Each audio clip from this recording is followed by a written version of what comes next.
From the station working for you, this is Good Morning Indiana, streaming now.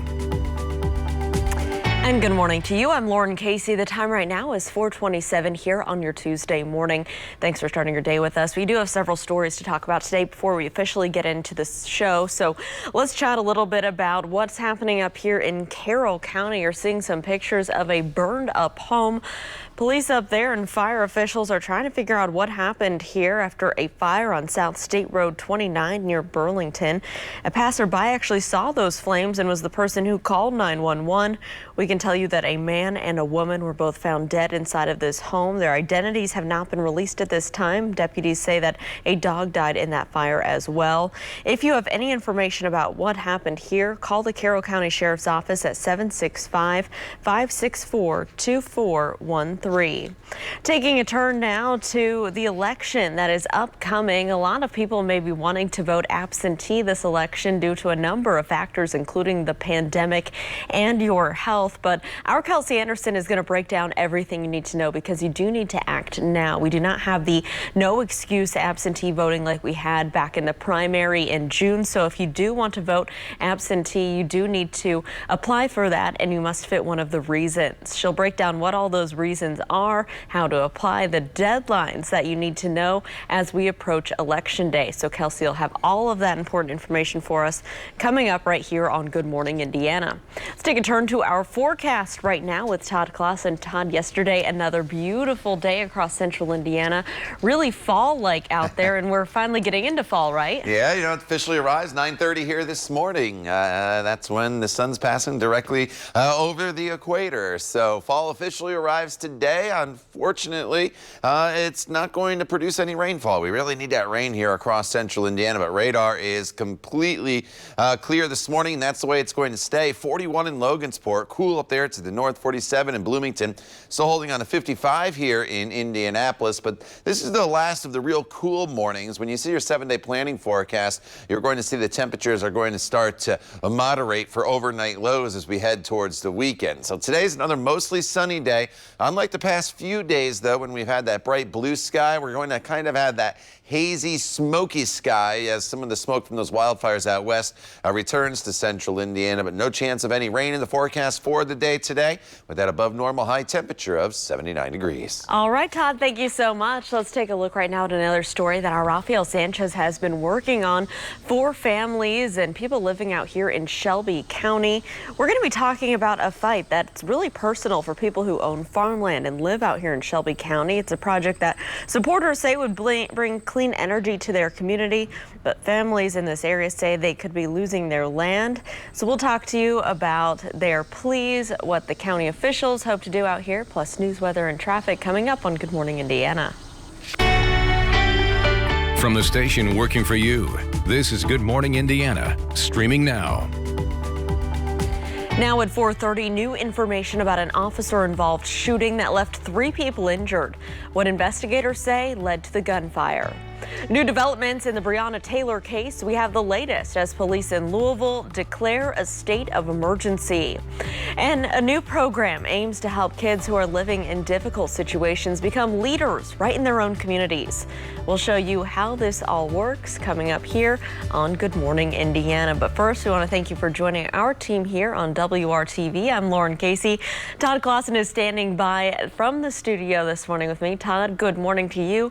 What can we expect as we head out the door this Tuesday morning? You know, it's more of the same, what we've been used to here, Lauren, the past couple days. There hasn't really been too much of a change. The only difference has been in the high temperatures. Once again, we're starting off on the cool side. The light jacket's probably needed for many of the kids as they head off to the bus stop this morning, as we're in the 40s in Bloomington, Terre Haute. A little warmer in the city at 55 degrees. It's 49 up in Peru, but these temperatures will continue to go down a couple degrees here for your overnight lows. A live look from IMS back towards downtown Indianapolis. Beautiful shot of the city skyline as we work our way throughout this first day of fall. It officially arrives later on this morning at 9:30. So as we work our way throughout the day today, skies are clear here. We'll kind of have that milky looking sky as some of the smoke from the wildfires makes its way through the area. But as far as this rain, oh, so close, but yet so far away. We really could use some of this rain. However, it's going to get suppressed down to the south. I do think in the coming days we see a little bit of the cloud cover from Tropical Storm Beta, but we're probably not going to see any rainfall at all, unfortunately. Temperatures in the mid-50s here throughout much of the morning. Then we're into the 70-degree range by the noon hour with high temperatures today, Lauren, approaching 80 degrees. All right, Todd, thank you so much. Let's take a look at your commute right now. If you're heading out early on this Tuesday, maybe heading to work this morning, this is a live picture over on the east side of town. This is I-70 and Shadeland Avenue. The past few mornings or so, we've had some construction on the off-ramp in this area from eastbound I-70 to Shadeland Avenue and I-465. But it looks like this morning everything is open there, so that's good news if that's part of your normal commute. Everything's traveling up to speed. No crashes to slow you down. We'll continue to keep our eyes on your roads throughout the morning and let you know if there are any trouble spots you need to avoid. At 4:32 this morning, investigators are trying to figure out what caused a deadly fire up in Carroll County. This happened yesterday along South State Road 29 near Burlington.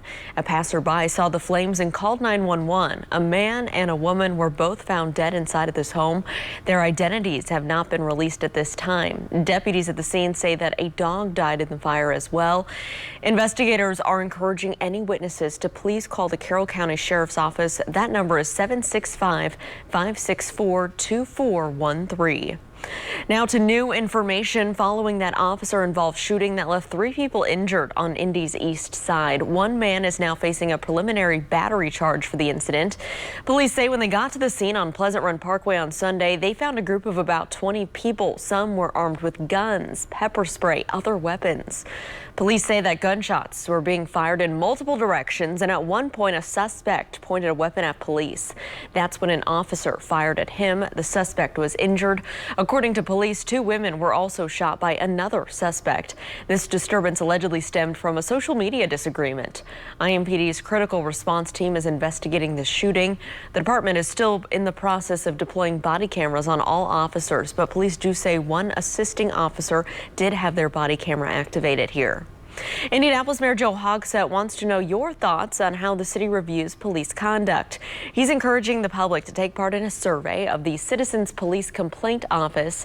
That office investigates allegations of improper conduct by police.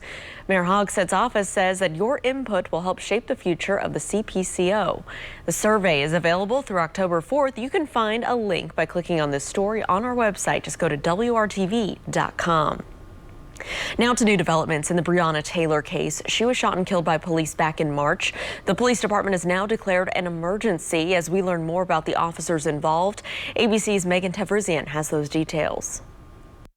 This morning, police in Louisville declaring a state of emergency as the department prepares for a decision to be handed down in the state's investigation into Breonna Taylor's shooting death. Federal buildings and other downtown businesses already boarded up. The police chief canceling all vacation requests within the department to ensure officers are standing by.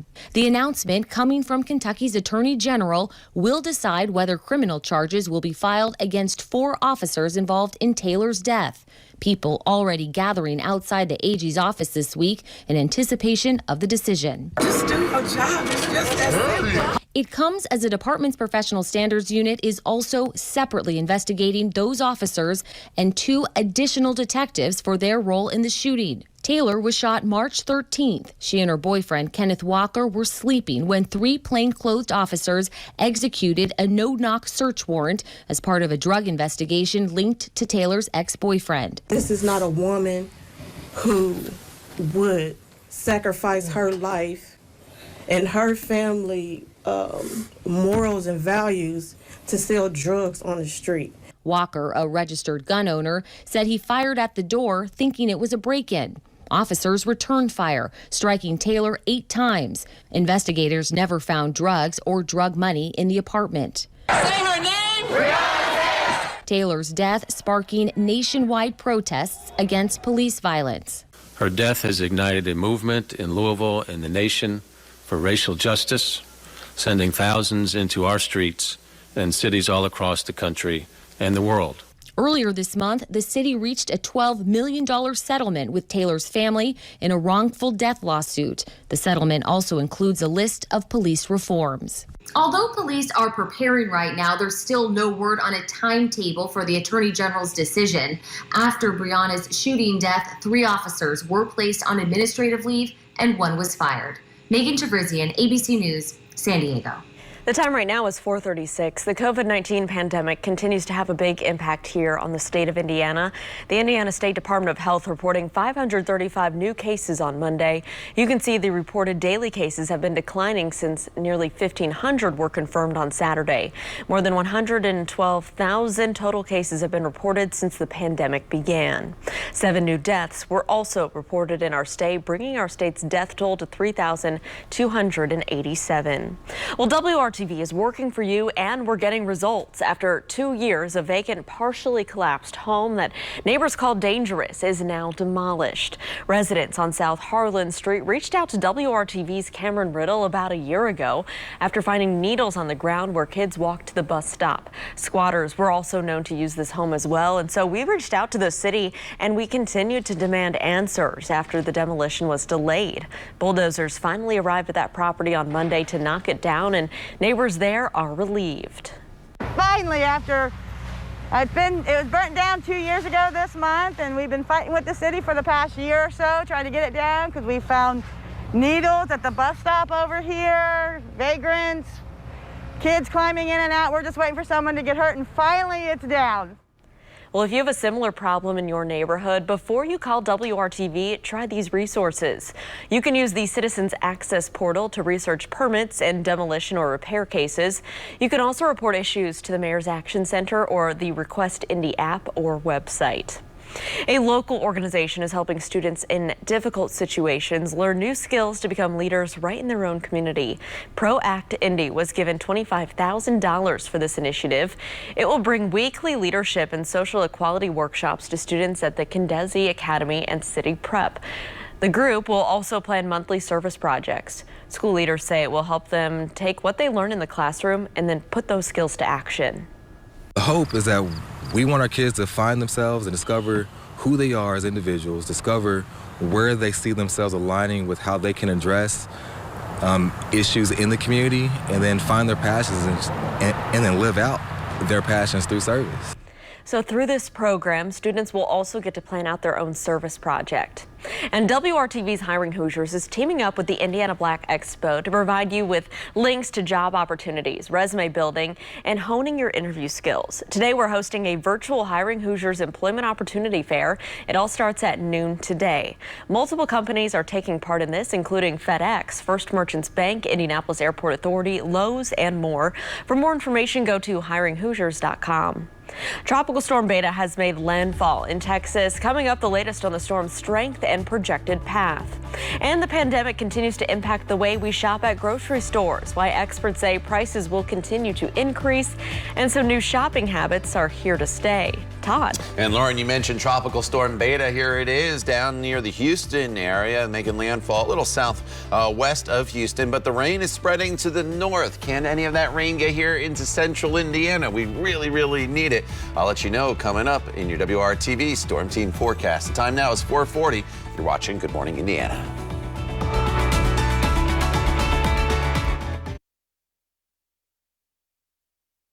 Welcome back. Funeral plans have been announced to honor the life of Justice Ruth Bader Ginsburg. The Supreme Court announcing that her body will lie in repose tomorrow and Thursday. Her casket will arrive in front of the Supreme Court tomorrow morning. A private ceremony with family, close friends, and the justices will take place in the court's Great Hall, and then the casket will be moved to the top of the building's front steps. Justice Ginsburg will lie in the U.S. Capitol Friday and will be given a private burial at Arlington Cemetery next week. Today is National Voter Registration Day, and Facebook says that so far this election season, it's helped more than 2 million people register to vote. The social media platform estimates that the number will be about 2.5 million. Facebook is observing National Registration Day with a week of action. They're doing a registration drive there on Instagram and Messenger to help people register. Facebook says its goal is to help register 4 million people to vote. Registration ends October 5th. Here are some more dates and deadlines that you need to keep in mind. Election Day is November 3rd. Early voting begins October 6th. If you need to take part in absentee voting by mail, you should file an application for a ballot immediately. The deadline to turn in your ballot application is 1 month from today, October 22nd. And then when you get your absentee ballot, you must have it filled out and turned into the county election officials by noon on Election Day, which again is November 3rd. We have all this information, plus everything else you need to know to get ready for the general election, all in one location. Just go to WRTV.com/vote in 2020. The United Nations will host its first virtual General Assembly debate today. Typically, world leaders gather in New York City every year to speak, but this time they will air pre-recorded addresses. Amid the pandemic, President Trump says that his speech will include a message for China on its role in the coronavirus pandemic. Tropical storm Beta made landfall overnight. That storm threatening the same areas of the Gulf Coast that were hit by Hurricane Laura. ABC's Alex Perche has the latest. This morning, Tropical Storm Beta roaring ashore along the Gulf Coast.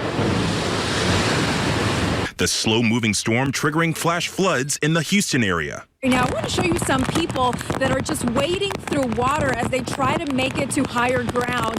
Overnight, nearly 11 million people under flash flood watches across Texas and Louisiana. It's the most flooding we've seen here in about 10 years. It's right after Ike. The season's 23rd named storm churning the surf, causing parts of this pier in Galveston to collapse. ABC's Matt Gutman is there. This is the seawall that divides Galveston from the Gulf of Mexico. Now, down these stairs and about 50 yards in that direction is where the shoreline used to be, but now it's been consumed by that storm surge. And Beta stirring huge swells in the Gulf, captured by a boat engineer out at sea. The storm is expected to linger along the coast for 2 days, dumping up to 6 inches of rain, even across areas of Louisiana still without power after Hurricane Laura just 3 weeks ago. Alex Perche, ABC News. And we really could use some of that rainfall here in central Indiana from Tropical Storm Beta. I just don't think it's going to get here. I do think we get some of the cloud cover tomorrow and Thursday, but most of that rain should stay to the south. And here are our September rainfall deficits. I'll keep showing you this and updating it probably through the month or until we get some substantial rainfall. And now 2.12 inches below normal in Indianapolis, Shelbyville 2 1/10 basically, as well as Bloomington below normal, and even Muncie now closing in on 1 inch below normal. Your numbers in Muncie and Lafayette, they're a little better because you had quite a bit of rainfall at the beginning of September. Indianapolis southward did not get that rainfall, and that's why the rainfall deficit for those areas are up over 2 inches. The ground is completely parched, and we're dealing with very dry conditions. 55 degrees, that is the current temperature. The humidity, 69% for this time of the morning. I was mentioning yesterday, that's pretty low. That's why there's some of those burn bands across central Indiana. We have the low humidity, we have the dry conditions, and we have a little bit of a wind. The wind's kind of calmed down a little bit overnight tonight, so that's good news at least. As far as temperatures this morning, most locales in the 40s. We have this little pocket of 50-degree weather from Indy down towards the Martinsville area. 47 in Bloomington, 48 in Tipton, 49 is the current temperature as you make your way up into the Peru area. We'll start you off with mostly sunny skies. Today we'll start to build in a few fair weather clouds across the area, and temperatures will climb into the mid-70s by 2 p.m. and then mid to upper 70s as we get into the afternoon hours. Those will be your high temperatures for the day today. But the past couple days we've had that bright blue sky. Today we're going to start to bring in a little bit of that smoke from the wildfires. I don't think it's quite as bad as it was last week, but I think you will notice the difference. And here is the rain from Beta. Here's the center of the storm down to the southwest of Houston, but some of that rain extending all the way up into Arkansas and even southern Missouri. But most of this is going to bypass us down to the south, unfortunately. It would be nice if that came right up here into central Indiana, but it's not going to be the case. Here's your computer model showing the smoke from the the wildfires. Again, we're in that haze category, and all this is going to be in the upper levels of the atmosphere, so we're not going to have any air quality issues. But you'll probably notice that hazy sky, which does make for some pretty nice sunsets across the area. Sunset tonight is at 7:41. Temperatures tonight won't drop off quite as quickly as the winds kind of go a little more southerly, and we have a little more in the way of cloud cover. So tomorrow, instead of being in the 40s pretty widespread like we are this morning, we're going to be in the 50s. And then for the day tomorrow, we are looking at partly cloudy skies. Temperatures once again above normal as we climb into the upper 70s to right around 80 degrees. Thursday's the day there's a little more in the way of cloud cover around. I'll put the chance of a stray shower in southern locations and cross your fingers that you get it. But I don't think it's going to be a big opportunity for rainfall. And then late Saturday into Sunday, that's when a cold front comes through. And that front may give us the opportunity for some rain, taking our temperature from 81 on Saturday down to 72 for your high temperature. Lauren on Monday. All right, Todd, thanks so much. Let's take a look here at I-65. This is at State Road 267 to our northwest. As you're traveling through Boone County this morning, you shouldn't have too many problems on the roads. Everything here looks to be moving up to speed, both northbound and southbound. Some ongoing construction I want to remind you about. Southbound I-65 through the Whitestown area. Crews working in that left lane till mid-October, so keep that in mind. And as you're traveling up in Lebanon near US 52, we still have some on-ramps closed. US 52 to southbound I-65. That work set to end on October 26th, as well as the off-ramp to northbound I-65 from US 52. So just keep that all in mind if you are traveling in Boone County at this hour. So grocery prices, they're still much higher than at this time last year. We're actually paying more than 4% more, and the USDA says that prices are expected to continue to increase. The VP of Operations for one pasta brand says the price increase is related to promotions being canceled. He says manufacturers haven't had to offer them because of how the sales have been. The pandemic has changed shopping habits as well. Many people keep lists, but not everyone. Some people really like those impulse purchases. They like seeing kind of what the new things are. So I think in the future, we're going to see a greater emphasis on figuring out how to sort of translate that for e-commerce and translating that even for the efficient grocery shopping. So maybe some of it is done in marketing. Maybe some of it happens outside the store. That food analyst says that her company's research shows that people plan to do more home cooking even when the pandemic is over. They also expect more people to keep supporting local businesses when buying their groceries. NBA legend Michael Jordan is once again investing in a new sport. He announced that he's starting his own NASCAR racing team next year. Jordan's golf buddy and three-time Daytona 500 winner Denny Hamlin will join him as a minority partner in the new venture. The driver will be Bubba Wallace, NASCAR's lone African-American driver. Jordan is now the sport's first black majority owner since the 70s. Hamlin is still driving the number 11 Toyota Camry for Joe Gibbs' race team. The Colts won on Sunday, but one player ended up with a loss. Just after the breakout, Darius Leonard's wedding ring ended up in the hands of a fan. And this morning, we're learning more about the young victims who were killed in a plane crash up in Kokomo. Coming up new at 5 o'clock, how friends remember two teenage brothers whose lives were cut short. We'll have that story and much more when we come back here on Good Morning Indiana.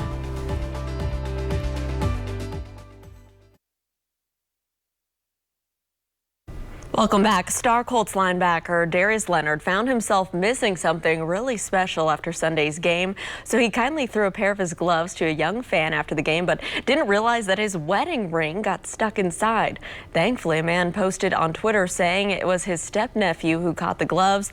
Well, they found the ring and they wanted to get back to him. So Leonard quickly responded saying, quote, "I need that," with laughing faces. According to the feed, the fan said that they're getting the return taken care of. Whoops, Todd, that was an expensive pair of gloves. Right, exactly. And what a surprise for that fan when he probably feels that ring in there. So. Yeah. All righty.